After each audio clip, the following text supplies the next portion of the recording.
Hey everybody, Chris Grow Fishing here from partly sunny Clarks Hill / South Carolina, Georgia border here for the second Tackle Warehouse Invitational event.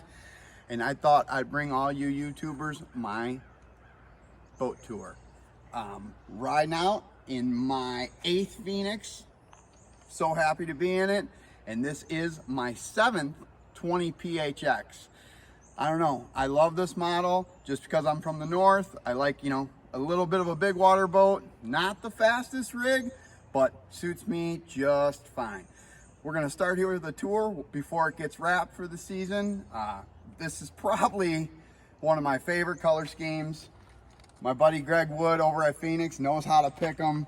We've got Galaxy Mist, Midnight Blue, and Charcoal. Pimping ain't easy, so definitely this one's gonna sell quick. We represented it with Battleborn. They helped me out on this one. They're one of my sponsors, but we're gonna go direct with them because it just matched. But let's get on with the tour. We're gonna start here. Like I said, 20 PHX. Couple new features on the PHXs. We have fiberglass shroud now, which is awesome. This is, Phoenix takes tall measures to detail. So this is huge for strength and durability.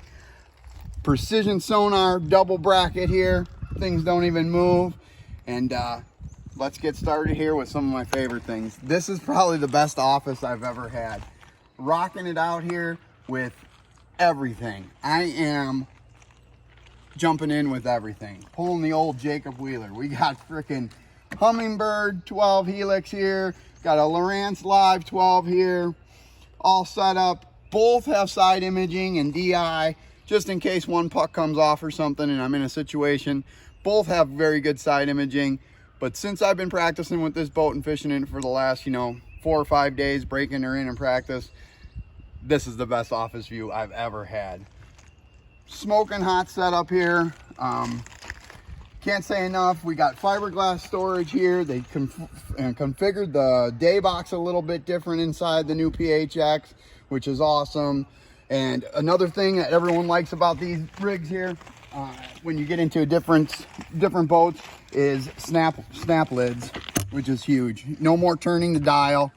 I think a lot of guys that know Phoenix know that the PHXs and the Elites come like that. So basically, you're done. But as we move to the back, we're gonna go around to the back. I got a heading sensor from Humminbird, 0.1 from Lowrance, just so everything's correct and we're looking at everything straight on. But here we go. Let's start with the the muscle here. Mercury 250 Pro XS, no other motor. We all know that. And look at here. Someone came back home. Casey hooked it up with charcoal power poles. We are back to power pole. So happy to be back with the best company that set the standards for shallow water anchors. Can't get any better than that. Looks hot with the setup, ready to roll. And Matthew, come down in here and look at the best jack plate in the world. Bobs, all day long. No substitute. I like them because number one, they're industry standard, the best. But self-lubricating, you're not self-lubricating, you gotta lube them up yourself, which is, depending on the conditions, you're running all over. Like I was at Okeechobee and my buddy's boat I borrowed had a Bob's. I lathered it up because I'm going in and out, up and down, and running shallow water. That's the purpose of them. I'm a little nervous with the concealed ones because I don't know what's going on internally. This way I can monitor it. It squeaks a little, I add some lube, but best deal here. Now let's go into the battery chamber. This is how I set things up. Now this is awesome, guys. All my PHXs, I've never been able to put my extra prop in there. Now Phoenix configured it totally different, which is awesome. So I'm running 2 regular lead acids for my cranking in parallel. Not sponsored by them. I do not know why I'm running interstate batteries. They completely suck, but that's what we got. Just I'm honest, they might get changed out partway through the year if they crash on me, but these are working well. But awesome. I got prop storage in here, and as you see something here, slide in here. What's that name there?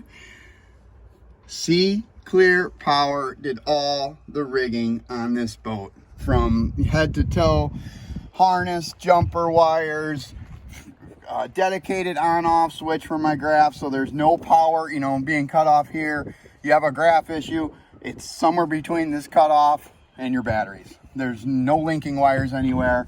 I can't say enough good things about Nathan Martin and his all-star cast there, including Mac, the installer of the year. And we got the blade pumps. I'm gonna move around to this side, and can't forget about what powers this vessel, the best batteries in the world.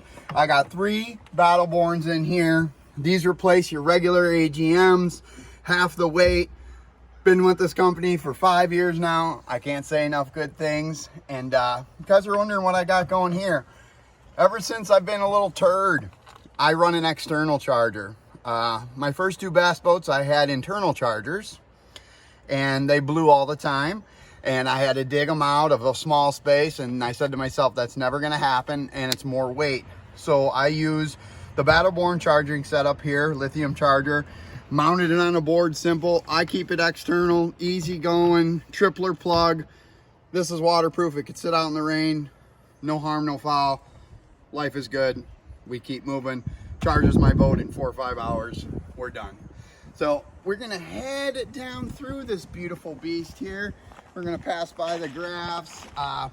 You know, options on this bad boy here. Every year I get my boat direct from Phoenix, and I get the Pro Style boat, which has got a bigger enhanced rubber rail and whatnot, and I get rid of the net storage, and I get an extra 5.5 gallons of gas, and that extends into there. But yeah, don't be looking at all these hot baits and mess of rods out. Hopefully I only have 4 or 5 on the deck, but we'll get off of that. So we're coming to the front. Like I said, I'm mixing everything up. All Trex all day long. You know, can't be without it, and you can't be without another Minn Kota product on here, and that is my Humminbird 360. Guys, I don't know what I'd do without this in offshore situations. This is definitely a must-have. Like I said, this is the real deal. Then, as we pan out, we got a whole plethora of things here. We brought something else into the game. So we got a Lowrance 12, Humminbird Helix 12, and I should probably make a little bit bigger because I'm going blind, but we went with a 102 SV Garmin because I bought it last year. You know, this has got the 34 transducer on there. Life is good, picture is clear. And not only are these pictures clear, but now that I have a harness on here from Sea Clear, it's even more clear. And I'm getting everything with the right amount of volts, making my picture clean as crisp as it can be, and letting these graphs, all 5 of them, run at top performance. That's key in the wiring system. And look at what we got here. We've got it on Precision Sonar's tripler mount here. You can't move anything. Life is good. I never had 3 up there. I thought it was going to be kind of a cluster, but guess what? I have no problems. The only problem that we may have is every year I seem to fall in the lake, and this is another thing for my old butt to trip on and fall in. But I'm sure you'll see a video partway through the season when that happens. But got another Humminbird not 0.1, I'm getting confused. Another heading sensor up here. The reason for that being, guys, is when I am on the 360, my arrow's always pointed forward. Because the way I set up my stuff here, sure, everything's linked, but I'm using this for scoping, of course. If I want to map off this, awesome, but I'm relating my mapping back to the console. This is dedicated to 360. This is dedicated to scoping. This is mapping DI sonar. So what's nice about that heading sensor is keeping this always focused when I'm on an offshore structure. But a couple other cool things that I get from Phoenix, just tiny little things, simple. I do the bow lights mounted inside because it's just way easier having to deal with trying to get a light in here, fishing late nights, and it's just safe. One flip of the switch. Gator hide trailer, painted over gator hide. We can keep going on. New package here on the wheels. Standard is these new colored wheels that they got going on, which is a standard deal unless you're getting the aluminum alloy. I like these bad boys, a little bit beefier tire on them. Like I said, I can't say enough good things. Oh, one other thing, because Mercury is the bomb.